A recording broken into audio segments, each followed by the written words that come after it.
All right, we're recording. All right, so today I am proud to say that we have Tod Ohnstad. Is that how you pronounce your last name? Onstead.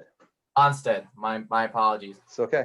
We are doing a town hall type format interview. Originally, we were going to be doing a debate.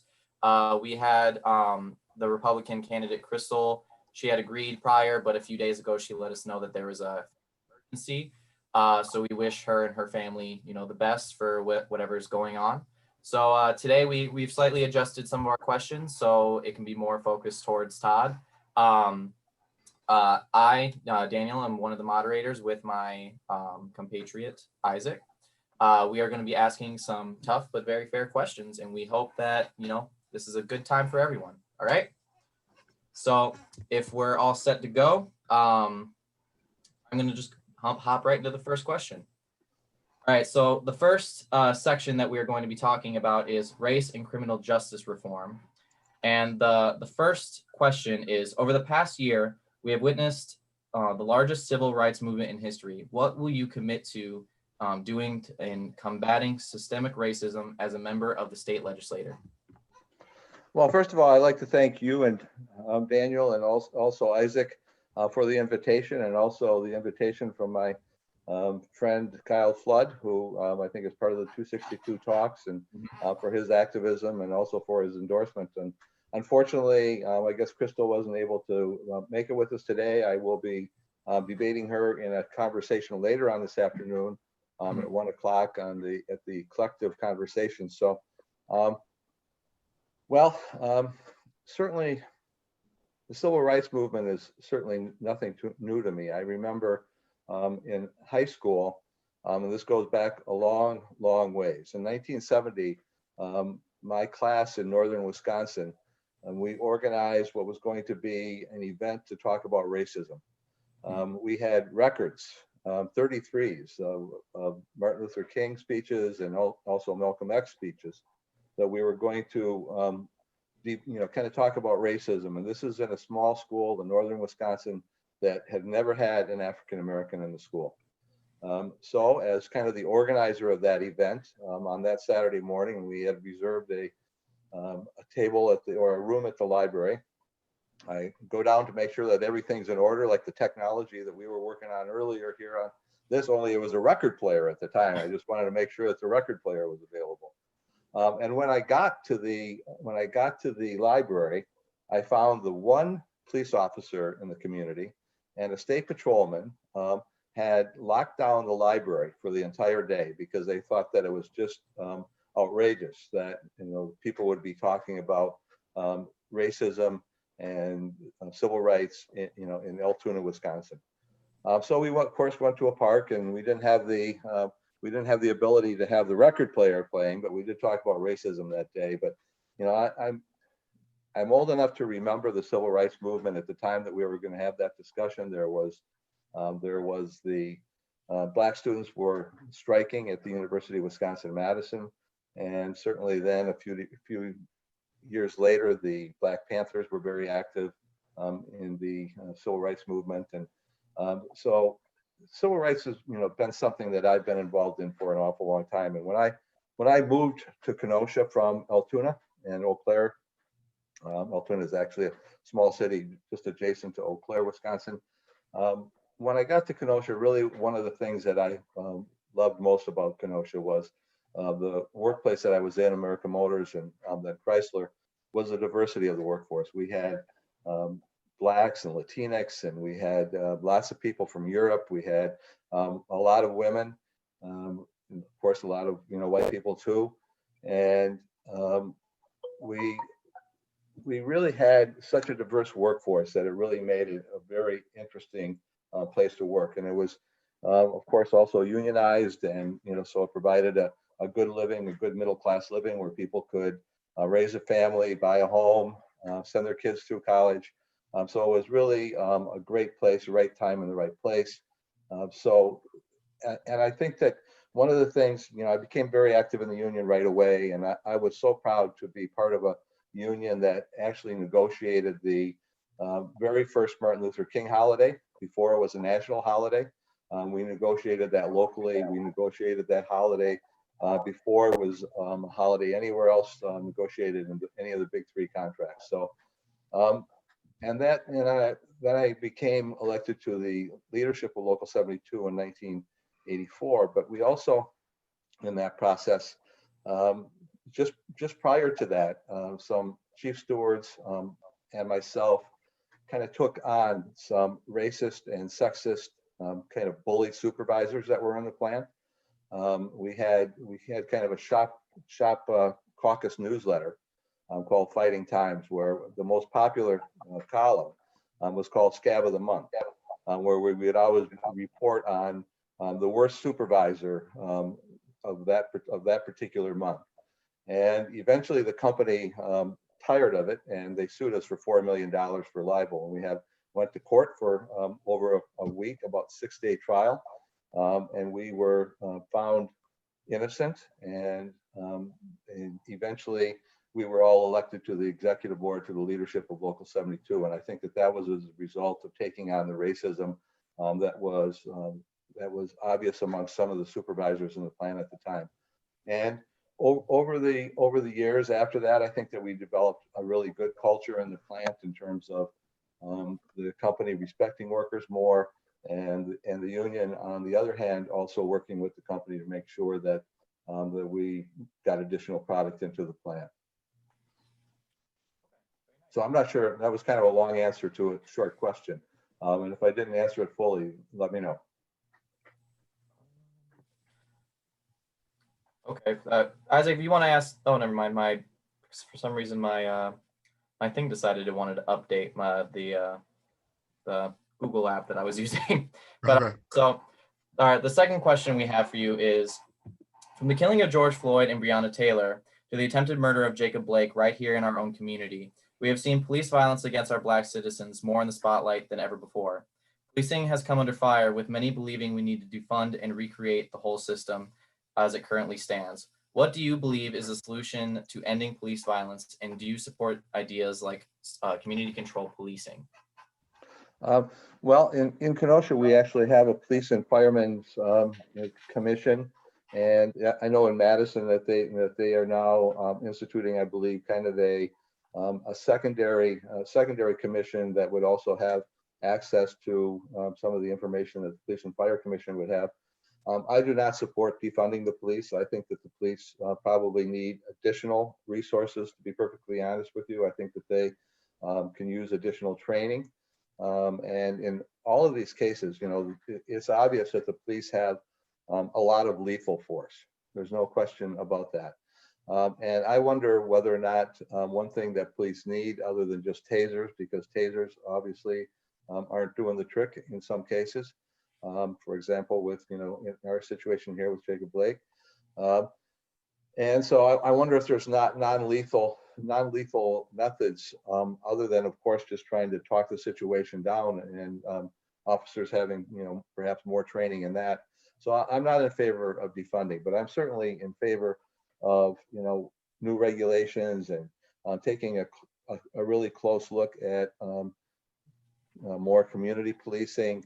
And one thing that I think was really unfortunate is recently, after the George Floyd situation, and after the Jacob Blake situation, the Governor Evers asked for a special session where we would go in and meet on some legislation. And unfortunately, the Republican majority did not take that serious. What they call gavelled in and gavelled out. By law, they had to do that, but they were not interested in having any discussion on criminal justice reform. And I think that this is really shocking, because this was the case even though the Wisconsin Professional Police Association endorsed the activity, where legislators would get together and talk about what reforms can actually be done. And despite that endorsement by the WPPA, the Republicans still refuse to meet. So obviously, when we get back to work, and it's been about 200 days now since Speaker Voss has had us come in and do anything. And obviously there's a lot to do, not only on police reform, but also on COVID. So apparently now that he's maybe down a little bit in the polls and we're 5 days away from the election, he's talking about maybe coming back before January, but we'll see. My guess is it won't be until the new year. And then just one follow-up question on that. Have you been in contact or met with the Jacob Blake family? I have met with Justin, and I've met with Justin on 2 or 3 different occasions and have made overtures to the family. At that time, they were not really kind of available they were, grieving. Obviously, even though, grieving perhaps isn't the right word, but seething, I would think would maybe be the best word, since fortunately Jacob is not dead, but certainly in a bad way. And I just want to send him my best wishes, as well as the remainder of the family. But yes, I've talked to Justin on a number of occasions. All right. So during the Kenosha uprising and during uprisings in other communities like Milwaukee and Wauwatosa, police have used rubber bullets and tear gas against citizens protesting. Curfews have also been implemented, which has resulted in people being snatched or disappeared. There's also been a rise in violent militias like the Kenosha Guard, the Boogaloo Boys, who have attempted to assist the police in protecting property. In Kenosha, an armed 17-year-old shot 3 people while acting as a member of a militia. Do you believe these tactics are the right ones when it comes to handling unrest and protests in America? Well, let me talk about, and then I'll make sure I get back to the central point. But let's talk about Rittenhouse for a minute. It is just absurd that a 17-year-old is allowed to walk around our streets with an AR-15. He would not have been allowed to be served in any bar in Kenosha. They would have asked for an ID. They would have turned him around. He wouldn't have been allowed to buy a beer. But here we are in a situation, a very tense situation like that, where he is allowed to wander the streets and eventually kill somebody, seriously wound another. And I just think that is absolutely absurd. And we need to get him back from Illinois, and we need to try him, and he needs to pay for what he has done. Boogaloo Boys. My understanding is that a Boogaloo boy was arrested in Minneapolis for lighting the police station on fire and also firing several rounds of ammo into the police station. And I just have to wonder what who was responsible for the arson and for the violence that we witnessed in Kenosha. And my guess is that it's largely people from outside the community. And I wonder just how many of those were white supremacists, trying to perhaps make the Black Lives Matter look bad, to characterize them for being something that they are not. So I think that, I would like nothing more than to wake up tomorrow and see that the arsonists have been arrested and find out exactly who they were. Because I think that we need to clearly delineate between people who were peacefully protesting the act that we all saw when Jacob Blake was shot, and that of course comes right after the George Floyd situation, and one after the other. And of course now, just in the last 48 hours, we've had another situation where a mentally ill person was killed in Philadelphia. So it has been a long trail of a lot of different murders that I think murders and killings under different situations that have kind of led to this. In terms of tear gas and rubber bullets, I think that we have to make sure that the police are able to control situations that are looking like that they are being out of control. But I would certainly, I think that perhaps more police, community policing, and some more training could hopefully get us to a situation where those did not become necessary. Okay.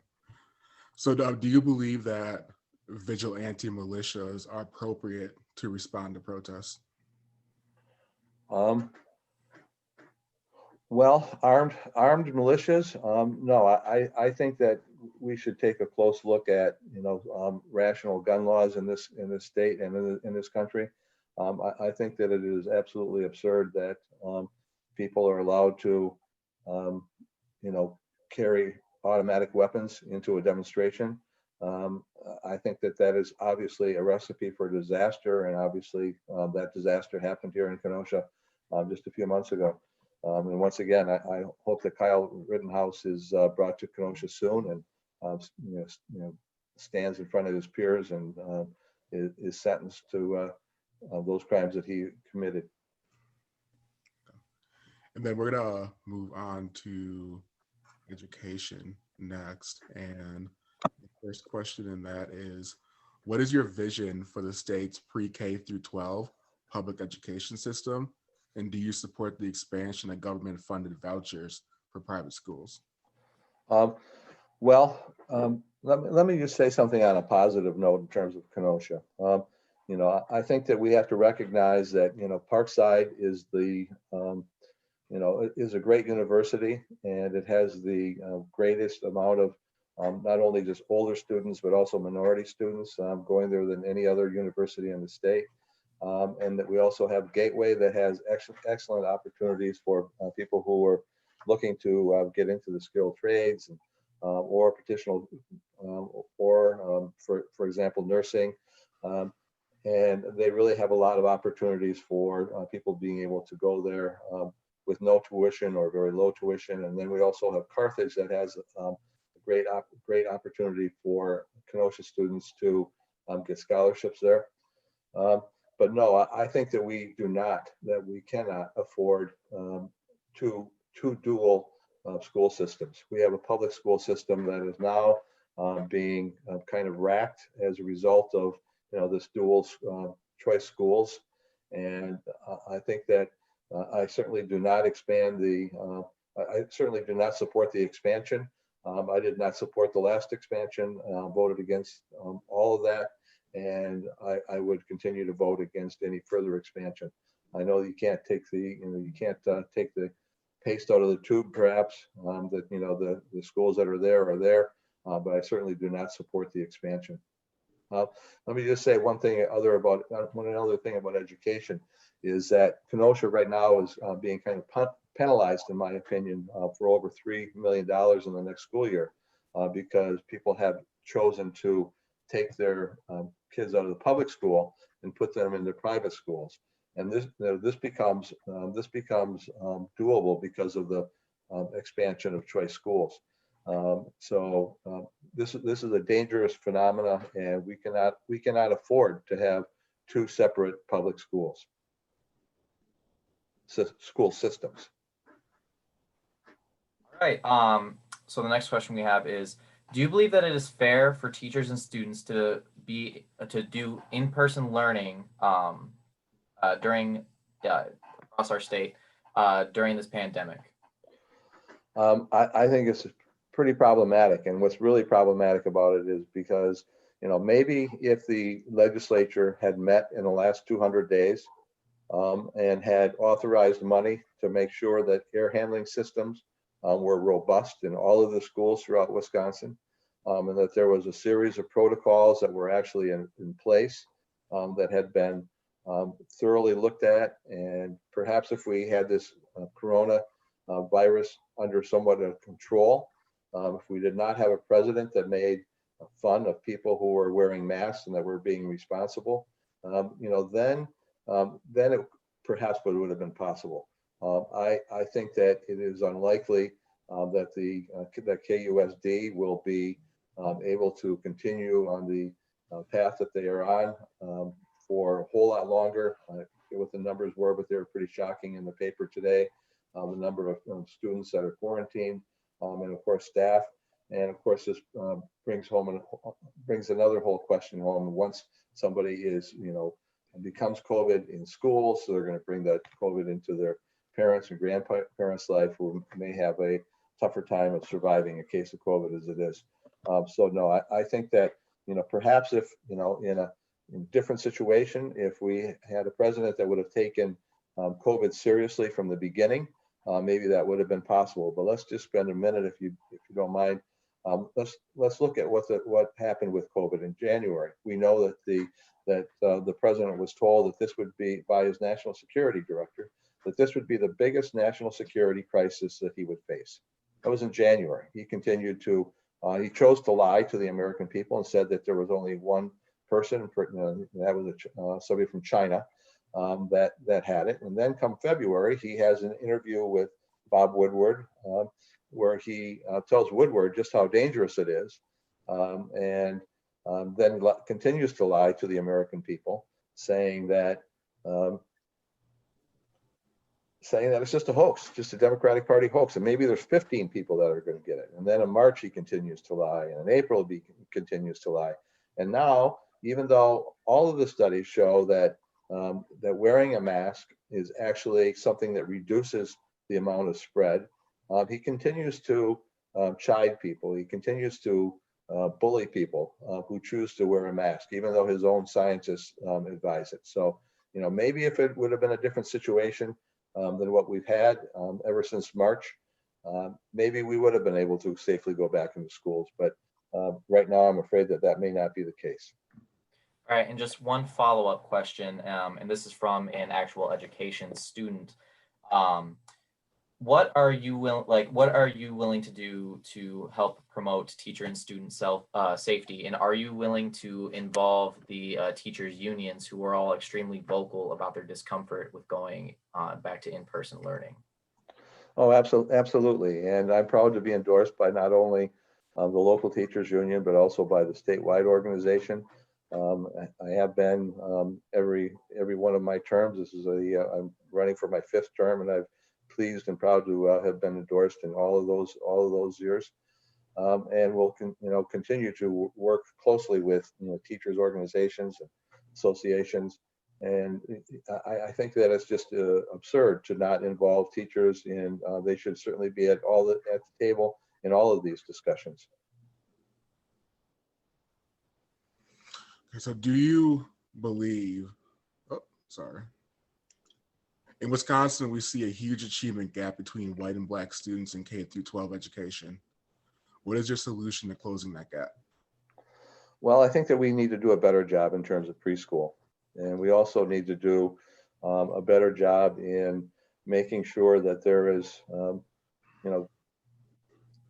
good jobs and, good jobs for families and, family supporting jobs, not just, jobs where people are making minimum wage or a little bit above minimum wage. We need to raise the minimum wage to $15 an hour. It's been stuck at $7.25 for an awful long time. And I just think that is totally absurd. We need family sustaining jobs, and family sustaining jobs that will make it possible for families to have a better life at home. And I think that certainly will do something for education as well. But we need to do certainly more preschool, and we need extra funding for special education. There's no question about that. We are lagging behind that metric as well. So there's a lot of work to do. And I think that, one of the most shameful things of Governor Walker's terms in office was when he attacked the teachers union and really kind of put a target on teachers' backs with Act 10. And I think that's so unfortunate. Teachers are, somebody that should be revered in our society, and not somebody who is looked at as perhaps being overpaid, which I can't imagine overpaying a teacher for what they must be going through right now. So I think that we have to make sure that teachers are revered in our society and given their rightful place, and our whole future lies in their hands. Right. So now we're about to move on to a topic that is important to everyone right now, especially. I'm sorry. Go ahead. I lost you for a minute. Okay. So we're about to move into healthcare, which is obviously on everybody's mind here in 2020. So the first question is, what do you believe is the appropriate response to the COVID pandemic? And do you think the government has done enough to keep people safe in this crisis? And do you think the Wisconsin government has done enough in this crisis? No and no. We have not done enough nationally, and we have not done enough in the state. It is shameful that the president decided to lie to us about what was going to happen with COVID, and he continues to lie to us at a time when we do not have a single state with shrinking numbers. He says that we're turning the corner. Right now, I think this morning's numbers were 228,000. 228,000 Americans have died of COVID, and that number took us since March. And now most epidemiologists are predicting that by the first of the year, that number will rise to 400,000 people. 228, that's nearly 4 times the number of Americans who lost their life in the Vietnam War. It's about time that the federal government started taking this seriously, and it's about time that Speaker Voss start taking it seriously and call us back into session and meet on the things that are important to us. If we're on healthcare, if you want me to go into healthcare right now, or if you want to ask a more specific question, but there is really a statewide issue that's very important regarding healthcare, and that's accepting Medicaid dollars. Medicaid dollars, we have turned down over $1 billion by not accepting Medicaid. And all this time, we could have been insuring over 80,000 additional Wisconsinites through Badger Care. But we turned it down because Scott Walker was running for president, and he didn't want to be associated with anything regarding Badger Care. Excuse me, Obamacare. But now we're faced with the situation within a week of the presidential election, the Supreme Court may be ruling and perhaps doing away with Obamacare, putting tens of millions of people off their insurance. So healthcare in this country should be a right. Instead, it is in a state of disaster. Okay, so next question. So Roe versus Wade is a 1973 Supreme Court decision that protects a pregnant woman's liberty to choose to have an abortion without excessive government restriction. There is increased fear that a new conservative majority in the U.S. Supreme Court could strike down Roe versus Wade. Do you believe this would be a good or bad thing? And what actions would you like to see Wisconsin take if Roe versus Wade was overturned? Well, first of all, I'm proud to have the endorsement by Planned Parenthood. And I've had that endorsement, I think, every single time that I've ran. And Planned Parenthood knows, like I know, that that it should be a woman's choice in terms of her medical decisions. It shouldn't be the choice of some politician in Madison or some politician in Washington. It should be a choice between her and if she chooses her mate and perhaps her religious leader. But these are not decisions that women take lightly, and it is just a slap in the face, I think, to women that it's even being considered to be reconsidered by the Supreme Court. That said, unfortunately, in Wisconsin, there still exists a law that was there pre-Roe versus Wade that we tried to get off the books in the last few years that would make it extremely illegal for a doctor to perform an abortion in the event that Roe versus Wade was overturned. So this is another real possibility as a result of the Supreme Court. I think that the Supreme Court has already been stacked, and I think that this is a real concern and one that women should be very, very attuned to, because this really jeopardizes their right to make their own medical decisions. So we're going to move on next to government trust and accountability. Now, next year, the state legislature is set to have new district maps drawn. In the past, both political parties have redrawn these districts to protect their seats.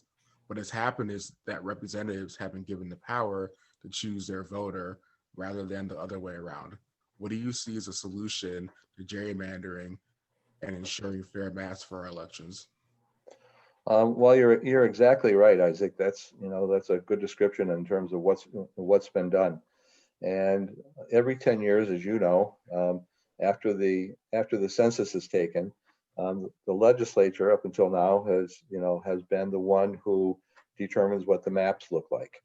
And we know that as a result of that, even though we in the last several elections, Assembly Democrats have received more votes than Assembly Republicans, the current makeup even though we received more votes statewide, the current makeup is Republicans get 63 votes and Democrats get 36 votes. And that is just flies in the face of logic that should be the case. And the gerrymandering issue, I think, is one of the reasons why Speaker Voss has really kind of gone out looking for candidates to challenge Democratic seats like mine, because if he had 3 votes, if he had three additional votes in the legislature, what that would mean is that he would have the authority, he would have the ability to overturn a veto by the governor. And one of the things that will probably go to the governor's desk, I assume, in this next session, is a bill that will be drafted by the majority, whoever they are. That's not necessarily the Republicans, because we think that our polling is doing very well across the state at this point, and we're hopeful to win some seats back. But that being said, let's just assume that we happen to take the majority. The Democrats happen to take back the majority.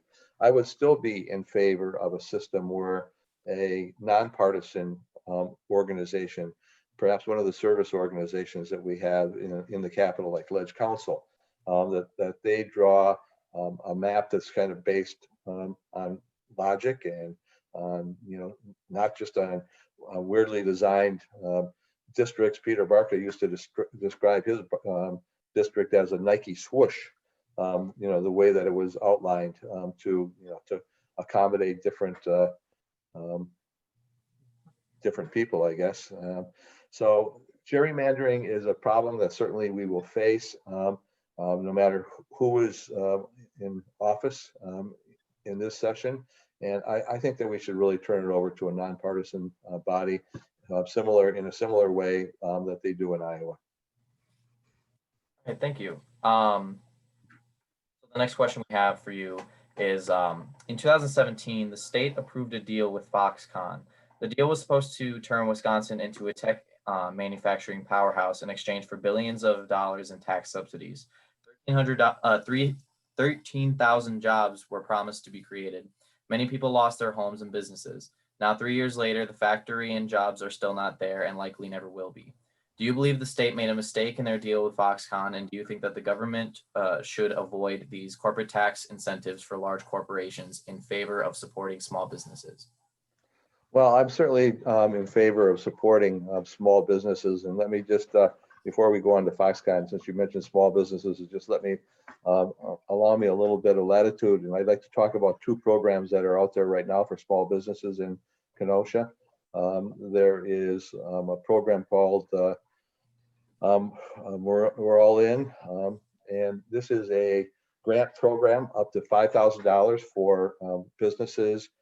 For example, bars, restaurants, barbershops, who have lost business as a result of the COVID. Over 50 small businesses in Kenosha the name of it is We're All In. And over 50 small businesses in Kenosha were able to take advantage of that loan program earlier in the year. That was $2,000. There's a current program where small businesses are eligible for $5,000 grants. And I would encourage anybody who's interested in apply for one of those loans, if they wanted to call my office at 608-266-0455. We'll certainly walk you through that. There's also a micro loan, and those grants have to be in by November 2nd, so time is of the essence. So if you lost money as a small business as a result of COVID, give us a call or go online and check my website, my legislative website. You can get information and access to the link for the application there as well. There's also a micro loan program project right now. These are interest-free loans up to $50,000 if you lost your business as a result of the civil unrest that there was in Kenosha. So that's kind of a separate loan. But so don't forget that date is coming up on the micro loan project on November 6th. So don't lose out on that one as well. Let's go back to Foxconn. I'm not so sure that the jury is still not out on Foxconn. It has certainly been a personal disappointment that we are where we are. But one thing is that the the agreement that was made did allow for huge subsidies if they achieve certain metrics in terms of employment. And those metrics have not been there yet, and they have not received any money from the state for those metrics as well at this point. So, you know, the Wisconsin Economic Development Corporation has been kind of putting their feet to the fire, putting Foxconn's feet to the fire, and have not been paying those because the employment levels have not are certainly disappointing. I would have thought by now, you know, I was actually in the public hearings on Foxconn, and we heard from everybody from Ray Cross, the president of the university, to the chancellor here at Parkside, to the chancellor at Marquette, the chancellor at UW, and probably everybody in between. And also, of course, the Chamber of Commerce and a lot of different people who said that this would be transformative. And it has certainly been less than that. But that said, I just recently read where the administrator from Mount Pleasant said that they were pleased at their relationship at this point with Foxconn because they have become the Mount Pleasant's largest taxpayer at $1.1 million a year, and that you know, they're still hopeful that that site will, if in my opinion, if that site is not filled by Foxconn and thousands and thousands of workers building whatever they're going to build there, because that's gone back and forth between screens and other products, that it is certainly kind of a shovel-ready, huge industrial park just between Milwaukee and Chicago that will not go unattended.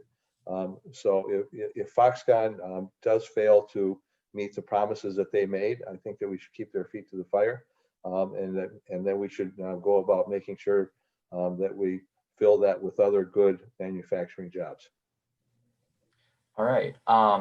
So now we had one quick question that we added only a few days ago because this question only actually came up a few days ago. Can you just speak on Wisconsin changing the acceptance date for mail-in ballots for the national election? Well, that was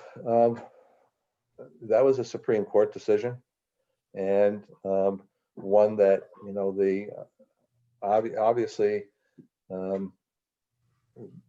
most Democrats' position was that we should allow ballots to come in for whatever, you know, period of time as long as they were postmarked. To be perfectly honest with you, even though it may not be politically correct, I'm afraid that, you know, if Wisconsin and Pennsylvania is in the situation where they, you know, may not know how the president voted for a period of a week or so, are close, and we're still waiting on Wisconsin and Pennsylvania, I think that it may well give the President Trump, the you know, the inkling to go ahead with what he has kind of suggested, that he may just go ahead and declare victory, even though victory may not be his. So there's nothing really at this point to be done about it. I think that it's unfortunate that some people's votes may not be counted. I take that very, very seriously. But I think that we also have to recognize that giving Donald Trump any leeway to declare a false presidency is a real possibility that just really threatens our entire democracy. Okay, so moving on, what is about climate change? So what can the state of Wisconsin do to combat climate change? Well, I think that there's several things that we can do. We need to incentivize more solar, and, you know, we're fortunate we have some big solar projects coming in place in southeastern Wisconsin. We need to incentivize people buying, you know, electric cars, perhaps. There's certainly going to be a lot of electric cars coming on the market in the next few years. Instead, the Republicans penalize people who are buying electric cars in their recent transportation budget. So there are certainly things that we need to do. We need to encourage wind farms.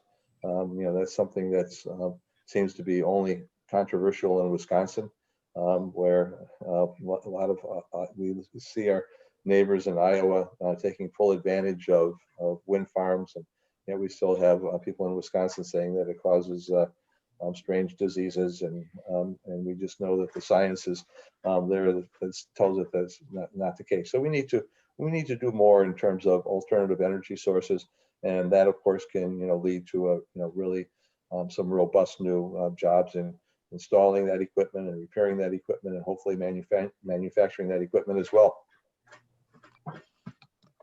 Okay, so then we have another question that is probably going to be near and dear to not only people. Yeah, I'm losing you again. Oh, sorry. I'll just speak up. Is that better? That's good. It's perfect. All right.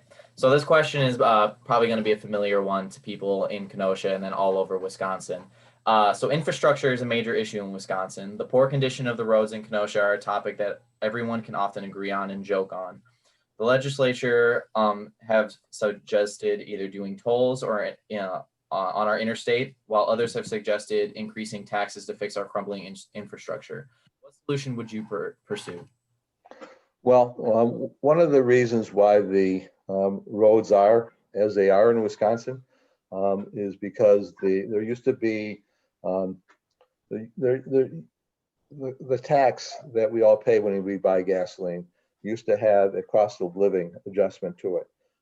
So we are, and that unfortunately was taken away, I think 10 years ago or so. So we are only taxing at that old rate. The other thing that's happening is that cars are more fuel efficient. There are more electric cars on the road. People are driving less, and they're certainly driving less during COVID. So transportation costs have actually stayed the same or gone up, and at the same time, revenue has gone down as a result of those things. So we have to do something. And the other thing that's happened is that the Republicans have continually borrowed to pay for transportation projects in the last 10 years, and that has gotten to the point where we are now paying about 25 cents on every dollar in terms of interest that we owe on those road projects. So we need to do something. And I would not take anything off the table, and that includes a gas tax. If we need to raise it a nickel a gallon, gas is historically cheaper now than it has been in quite some time. So it's certainly something that we have to take a look at in terms of raising taxes. We have to do something. We know how important roads are for not only getting back and forth to work and our daily lives, but also for manufacturing and farming.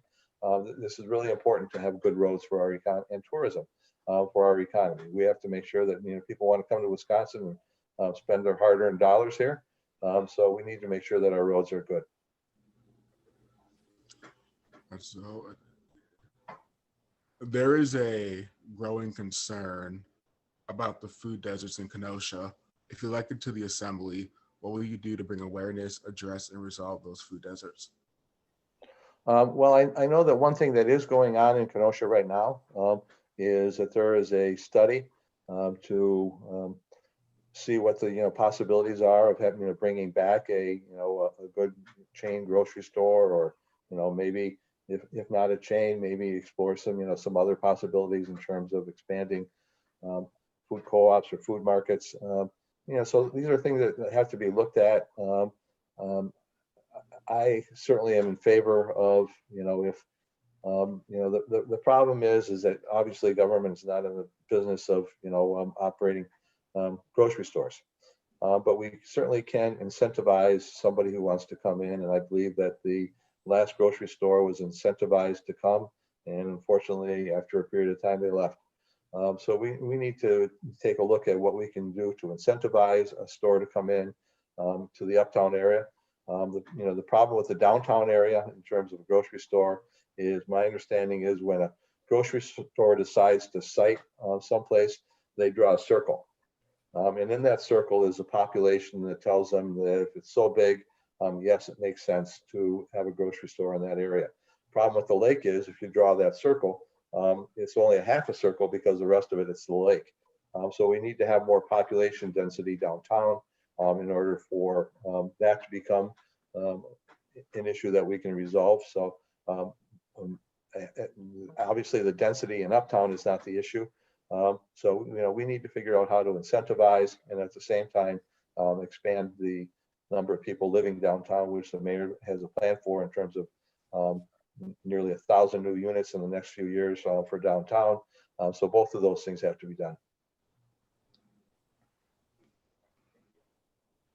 So I have a good question for you that was asked of me to ask you. There is a increased amount of residential buildings, apartment complexes going up in Kenosha that are priced well out of people's affordability range.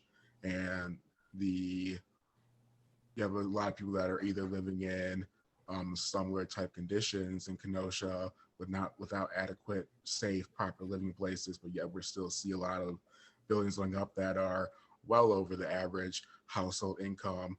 What would you do to combat those issues and bring affordable housing into Kenosha? Well, I'm certainly in favor of workplace and affordable housing. And I think that that's one of the reasons why I've been endorsed by the Wisconsin Realtors Association because of that support. And let's take KYF for example, which does have some a percentage of subsidized units in it. That became possible as a result of a bill that I was a co-sponsor on, and historic tax credits versus knocking that building down. That has been, that does have a pretty large percentage of subsidized units to it. I know that the mayor's plan about Uptown has kind of a rebuilding of a lot of the buildings on 22nd Avenue that have been destroyed in the civil unrest. A rebuilding of that, and on the upper level would have housing, a lot of different housing put in place, and that is scheduled to also be a lot of subsidized housing, some standard housing, standard market rate housing, but also different levels of subsidized housing to make sure that that's a small shop owner or the bartender or the waitress or the person who works in a coffee shop, that they can afford to live in the neighborhood that they work. So I think that that's part of a ongoing project that my understanding is that we have a contractor who's very interested in moving forward and moving forward quickly. So certainly I hope that the Uptown project is kind of a good place to start in terms of like doing affordable housing. The city has also been buying some property up in the Uptown area, before these disturbances, and tearing those down, and hopefully they will be building new housing like they have throughout the rest of the city. So it's an ongoing process, but certainly one that we have to keep an eye on. Last thing that we want to do is to build back better to the point where people can't afford to live there. And then I had a question that might be interesting for voters. Say the election day comes around and you are picked for another term. What is the first thing that you are going to bring to the table once the session is called back? You're fading on me again. What? All right, sorry. What would be the first thing that you would propose if you get another term and you guys get called back to session? What would be the first thing that you would put on the table and propose? Well, I'm not waiting for the election day. I'm already working on making sure that we build, that we have a project and a plan together for building Kenosha back better. This is going to take a lot of money. And so I've been working with the governor's office, and we will be finalizing some of those discussions and proposals yet this week. So, one of the first things is we will be working on the budget, and that's always the most important bill of the 2-year session. So certainly I will be working on that, and I also have been on the Ways and Means Committee and ranking member on the Jobs and Economy Committee. So economic development is always kind of foremost in terms of my wheelhouse, and fair taxation is as well. So all of those issues. So I believe that is all for the questions that we have for you. I think I need to add one thing. Okay, go ahead. And I probably should have mentioned this early on when we were talking about criminal justice.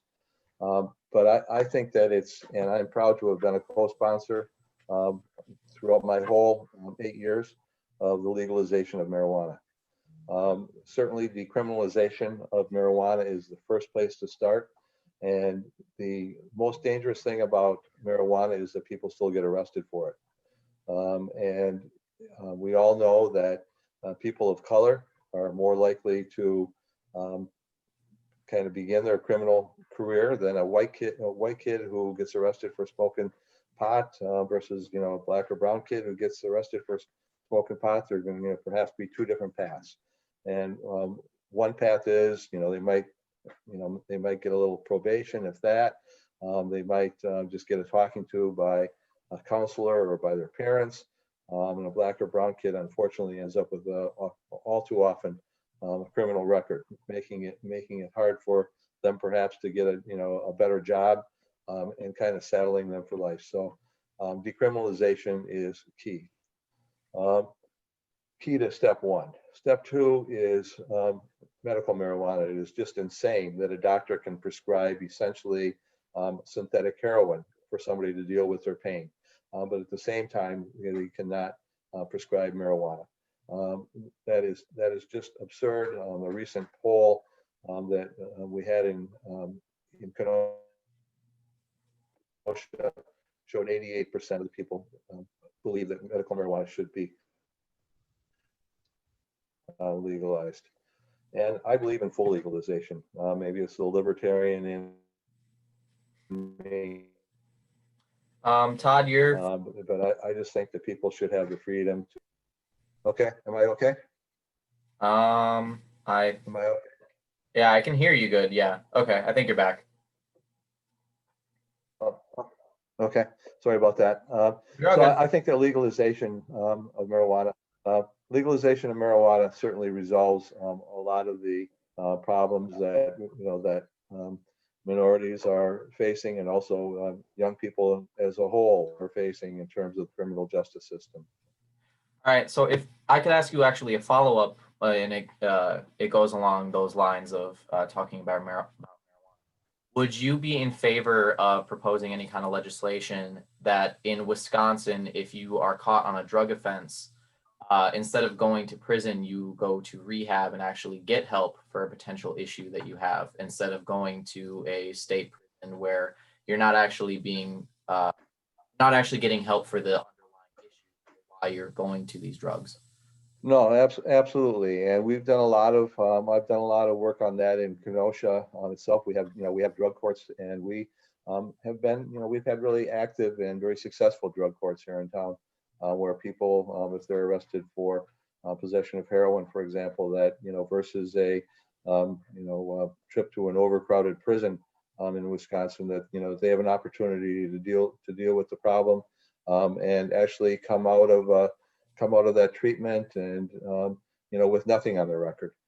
So I'm certainly in favor of that. Have been working on that with the district attorney here in Kenosha.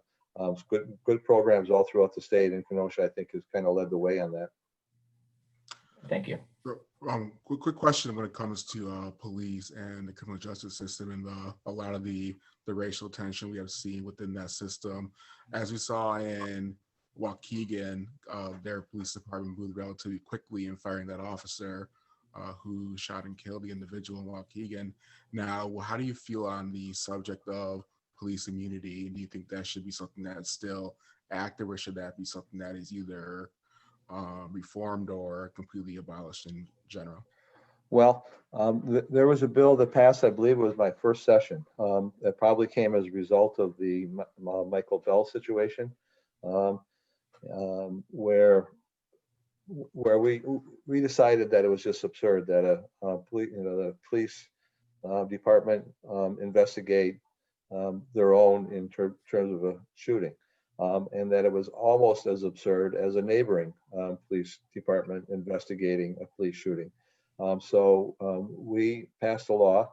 I think it was unanimous, certainly widely bipartisan, that said that in police shootings that we have a completely independent body And the Attorney General, as you know, took the 30 days investigating the case of Jacob Blake, and he thought that it was appropriate to turn it over to kind of an interim body at the time of a widely respected African American former police chief of Madison to take a kind of a different set of eyes on the evidence and have that complete body of evidence turned over to our district attorney.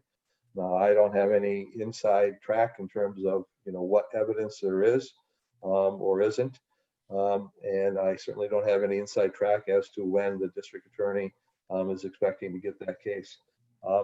But each case, of course, is obviously different.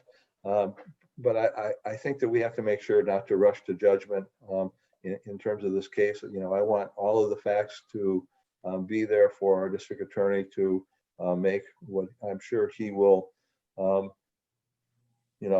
know Mike, and he is a very thoughtful person, and I know that he is not going to make this decision lightly, and that he will look at all of the facts, and when the facts are presented to him, he will make what he thinks is the best decision.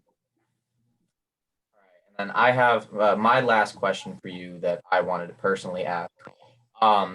As we all know, the military is forbade from giving overt support to a political candidate when it comes to any sort of elections.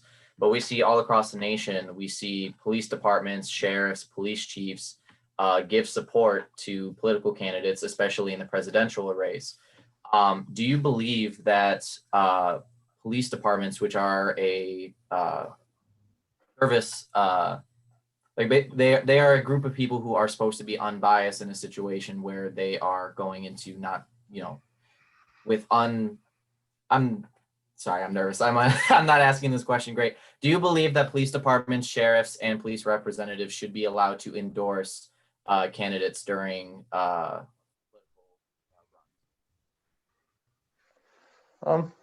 had never thought of that question before, to tell you the truth. I'm proud to be endorsed by the firefighters of both Kenosha and the state firefighters body, and of course their first responders as well. I'm not sure. I guess, having never thought about it, I would have to think about that before I really gave you an answer. I'm not sure. Good question. Yeah, thank you. All right, that's all I have, Isaac, unless you have any follow-up questions. There's one question. So speaking to your voters for a moment, what would a vote for you mean for them if you had to summarize it in A vote for you mean for them? If you had to summarize it, kind of summarize your whole talk, what would a vote for you Okay. for them? Okay, well, that's a great question, Isaac. I was elected in the plant by my coworkers, the people I worked alongside for 25 years consecutively. Never lost an election. And I think that a lot of those elections for the first 5 or 6 years were every year. You had to run for election every single year.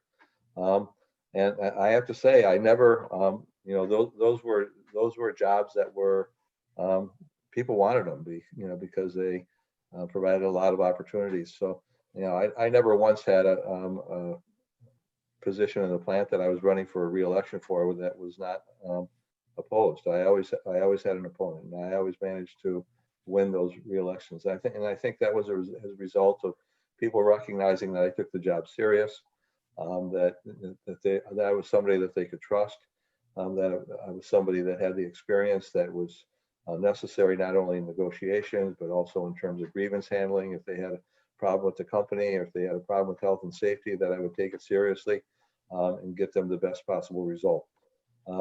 I spent 3 terms on city council and was elected by the 6,000 or 7,000 people in my neighborhood.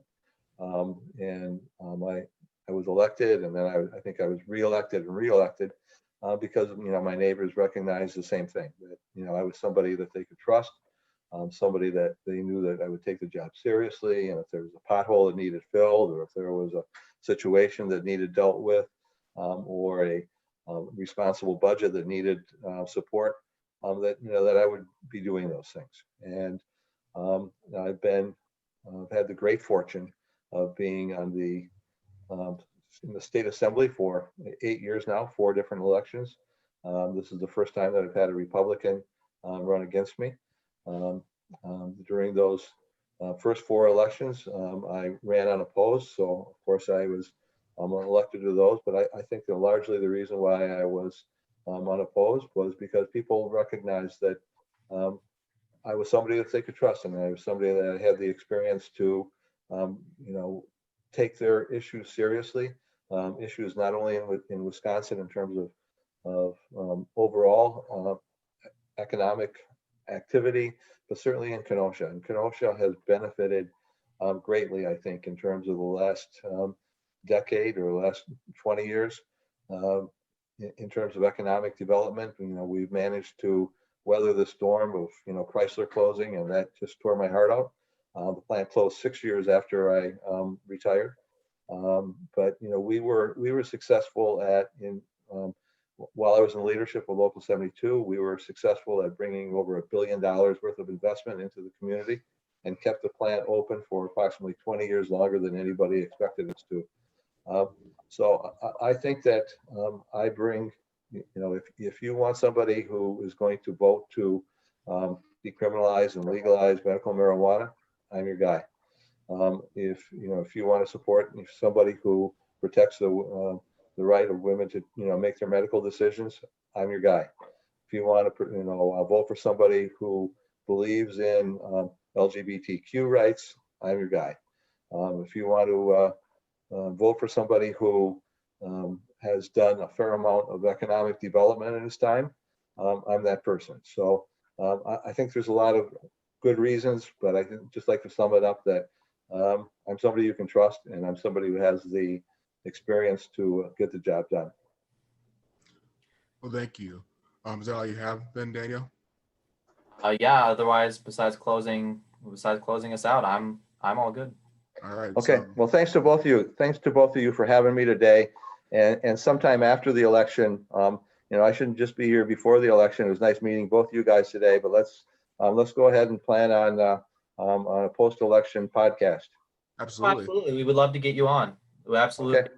I speak Okay. of all of 262 when we say, we wish you the best of luck. We also wish Crystal Miller the best of luck with whatever was going on with something that made her not be able to join us. I'll be seeing Crystal in about 45 minutes. Oh, really? We have another debate in about 40. We have a debate in about 45 minutes. Well, let her know that we missed her. We had a very nice time, and it would have been very interesting to see a back and forth between you two. But with that, I think I am going to put an end. We thank you for joining us. We have been 262 Talks, and so thanks, guys. Thanks again. Thank you.